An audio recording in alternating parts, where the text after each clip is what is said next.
Pangeran Sulaiman Sulendraningrat, seorang sejarawan Ningrat Cirebon yang lahir pada tanggal 3 Juni 1914. Tentu saja hidup di lingkungan Keraton Keprabonan Cirebon, sehingga ia sangat mudah mendapatkan akses untuk mengkaji naskah-naskah Kesultanan Cirebon, baik yang bersumber dari Keraton Keprabonan, Kasepuhan, Kanoman, maupun dari Keraton Kacirebonan. Pangeran Sulaiman Sulendraningrat mendapatkan pendidikan tinggi pada masa penjajahan Belanda. Di samping berpendidikan mulo, ia pun mengenyam pendidikan di Pondok Pesantren Buntet selama 15 tahun, hingga ia menjadi guru besarnya ilmu Thorikot Satariyah dan menjadi pengurus NU Cirebon. Kedalaman penguasaan sejarah Cirebon Pangeran Sulaiman Sulendraningrat akhirnya dapat menghasilkan karya tulisan sejarah, di antaranya Nukilan Sejarah Cirebon Asli, Purwaka Carubanagari, Timbangan Tasawuf, dan buku sejarah Cirebon. Akhirnya, ia pun dapat menyimpulkan keterangan bahwa kekuasaan kesultanan-kesultanan di Cirebon sejak tahun 1700 Masehi secara politis telah habis sama sekali dalam kekuasaan penjajah.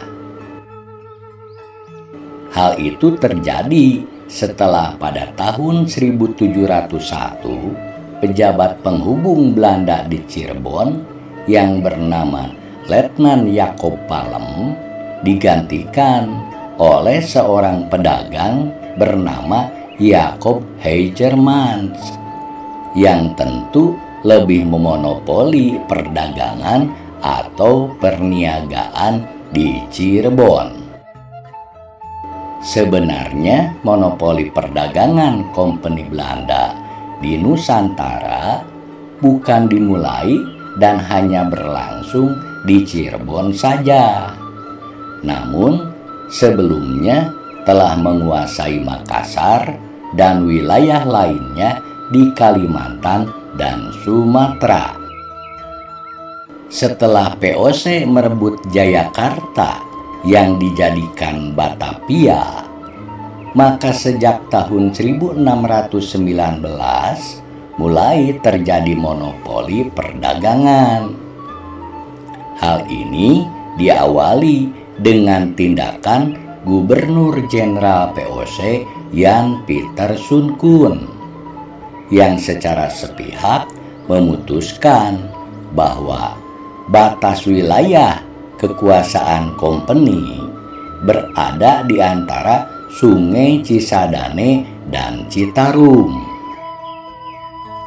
Walaupun pengakuan secara resmi baru didapat pada tahun 1677 dari Kesultanan Cirebon dan Kesultanan Banten masa pemerintahan Sultan Haji Abu Nasar Abdul Qahar saat ayahnya yaitu Sultan Ageng Tirtayasa telah ditahan di Batavia.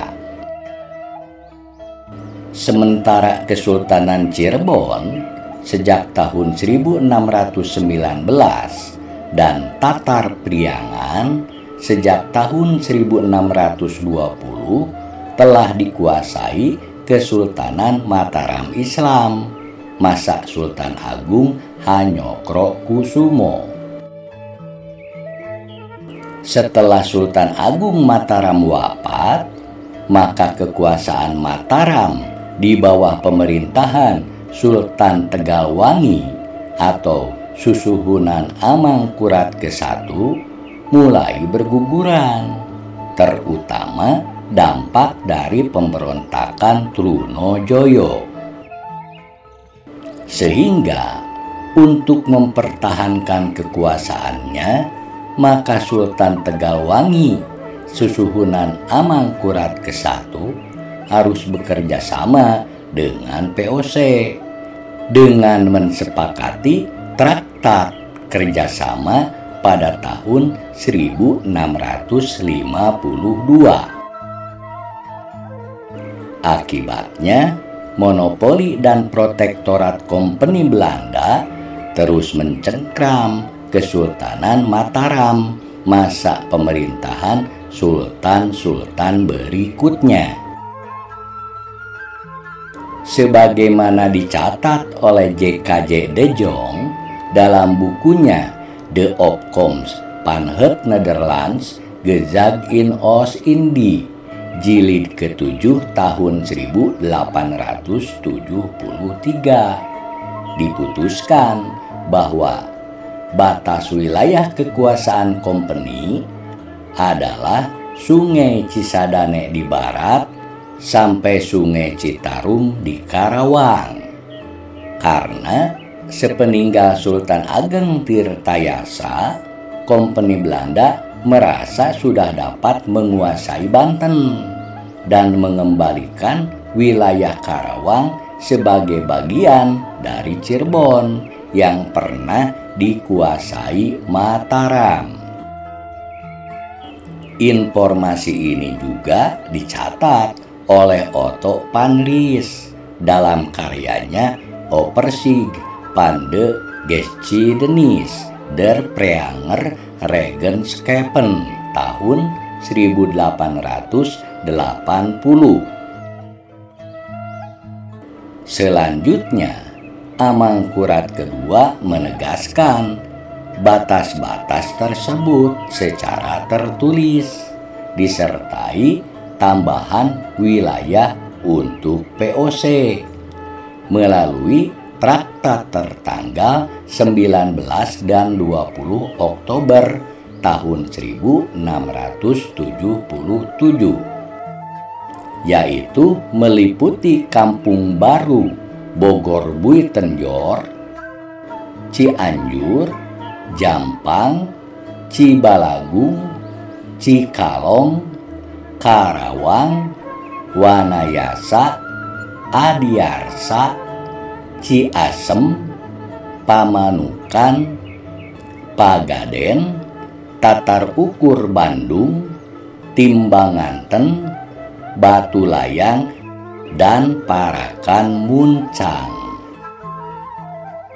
Bahkan menurut Van Ries, bisa jadi wilayah kekuasaan POC juga mencakup Sumedang, Limbangan, dan Sukapura. Terjadi perbedaan pendapat di antara para sejarawan Belanda karena J. Hegerman dalam beberapa edisi Tidsskrifter Indische Taal Land en Volkenkunde menyatakan bahwa Sumedang tidak termasuk wilayah yang diberikan Mataram kepada POC pada tahun 1677, tetapi baru terjadi pada tahun 1705. Sementara Van Ries menyatakan wilayah yang diserahkan pada tahun 1705 itu adalah Limbangan, Sukapura, dan Galuh yang baru saja menyandang status Regentschappen atau kabupaten, hasil bentukan Pangeran Puger Paku Buana ke-1. Sedangkan Jacob Wouter de Kleine dalam karyanya Het Preangerstelsel tahun 1677 dan 1671 serta Enjijen Nawerking tahun 1931 memang terjadi penyerahan wilayah dari Mataram kepada VOC pada tahun 1677 dan terjadi lagi tahun 1705. Hal itu pun dikemukakan dalam bukunya The Klein tahun 1930 bahwa kolonial Belanda berhasil menguasai wilayah Afdeling Barat, Tengah, dan Timur Priangan, lalu Buitenjorg Bogor, Karawang, bagian barat Indramayu, dan Tangerang. Momentum penyerahan wilayah pada tahun 1677 itu juga dicatat dalam sebuah babad dari Cirebon, sebagaimana dicatat pula oleh K.F. Hall dalam karyanya yang berjudul Bijdragen tot de Geschiedenis der Prianger Regenskapen. Pada tahun 1681, anggota Rad Panjastiti di Batavia bernama Pandik menempuh perjalanan darat dari Batavia melalui benteng Tanjung Pura Karawang yang telah dibangun tahun 1678, lalu menuju ke Cirebon. Sebagaimana dicatat Panris, dia menyatakan bahwa banyak pemimpin Sunda seperti Sumedang, Galuh, Parakan Muncang, Sukapura, Tatar Ukur Bandung, dan yang lainnya sudah menyatakan sumpah setia kepada Sultan Agung Mataram. Namun De Klein tetap bertahan pada pendapat bahwa Galuh dan Sukapura tidak diserahkan oleh Mataram kepada Kompeni hingga tahun 1705. Oleh karena itu, pernyataan Pandik tentang pernyataan sumpah setia pemimpin daerah tidak ada hubungannya dengan konsekuensi hukum, karena hanya berkaitan dengan isi perjanjian pada tahun 1677 itu. Pada tahun 1684,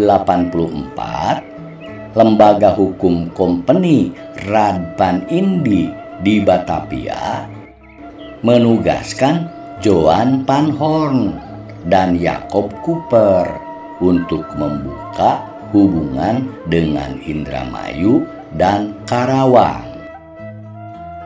Belakangan, De Jong hanya mencatat Jacob Cooper saja yang menjalankan tugas itu untuk menjadikan sebagian besar wilayah di dataran tinggi Priangan dan Galuh berada di bawah kekuasaan Kompeni Belanda.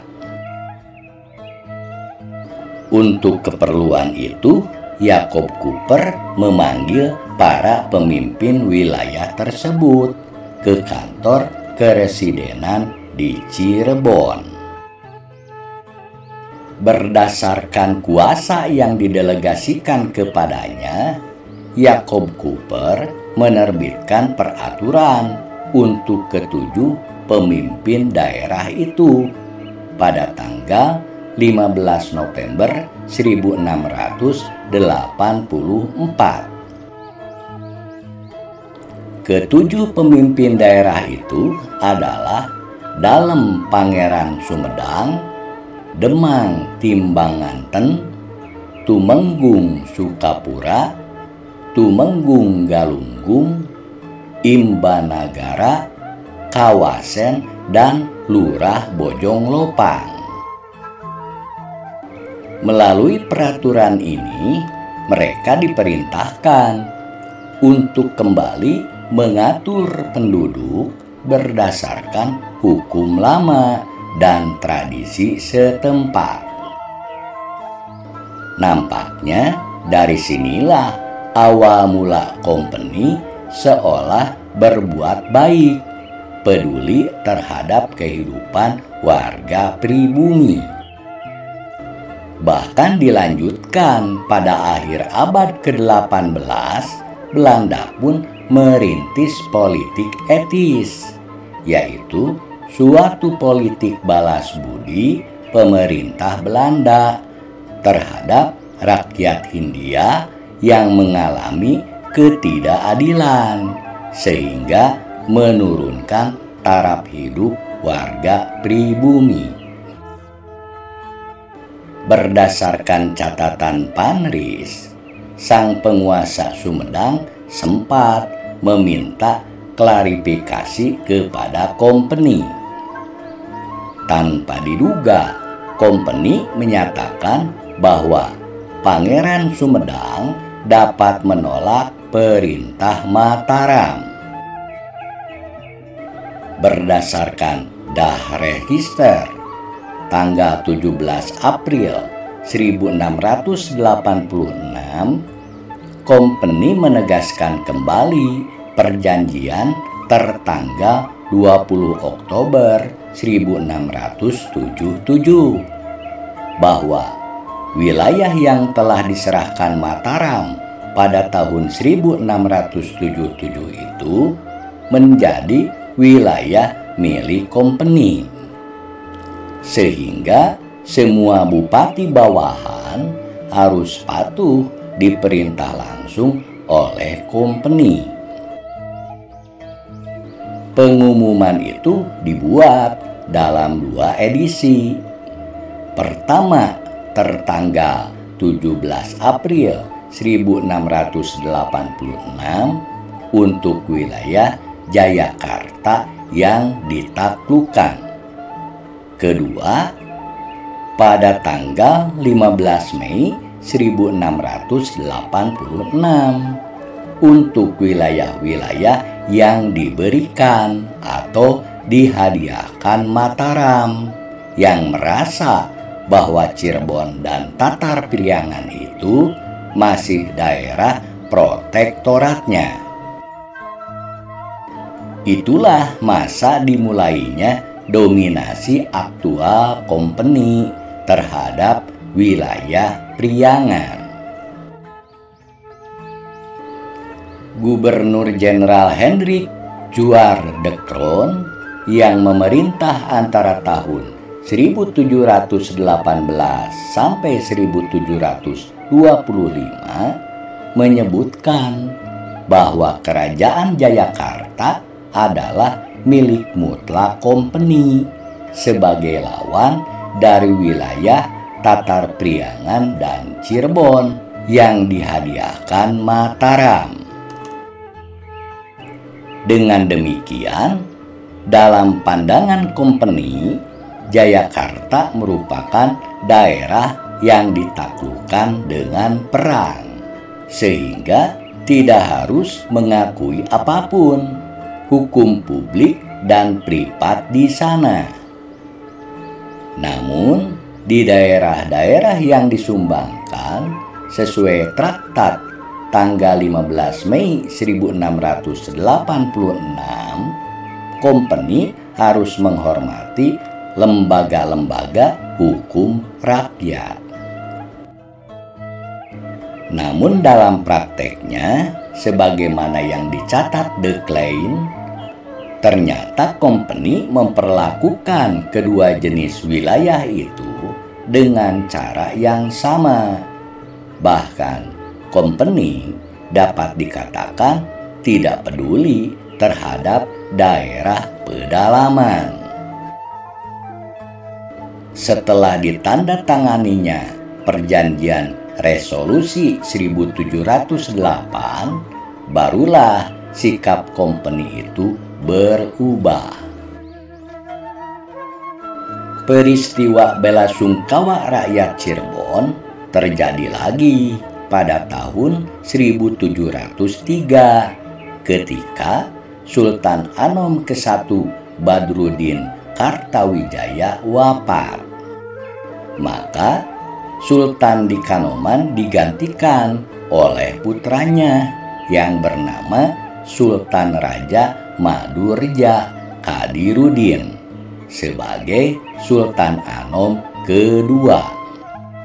Sayangnya, sumber informasi tentang masa pemerintahan Sultan Anom kedua sangatlah minim, sehingga data informasi pun masih sangat terbatas. Hal ini pun terjadi pada masa pemerintahan Sultan Anom ketiga, yaitu Sultan Anom Alimuddin, yang menggantikan Sultan Anom kedua dari tahun 1744 hingga 1798. Pada tahun 1704 diadakan pengaturan urutan yang baru perihal pribawa oleh pemerintah kolonial Belanda. Padahal keluarga besar Kesultanan Cirebon pun tidak begitu mempermasalahkan. Pemerintahan kolonial Belanda menetapkan bahwa Panembahan Tohpati Nasaruddin Wangsakerta menempati derajat tertinggi di antara seluruh keluarga besar Kesultanan Cirebon. Tempat kedua ditempati oleh kedua orang putra Sultan Sepuh ke-1 Samsudin Martawijaya, yaitu Sultan Sepuh kedua Tajul Arifin Jamaluddin dan Sultan Kacirebonan ke-1 Abil Mukarom Kamaruddin Arya Adiwijaya. Dan tempat ketiga ditempati oleh para putra Sultan Anom ke-1 Badruddin Kartawijaya, yaitu Pangeran Adipati Kaprabon yang telah mendirikan dan menjadi Rama Guru Paguron Kaprabonan sejak tahun 1696 dan Pangeran Dipati Halalruddin.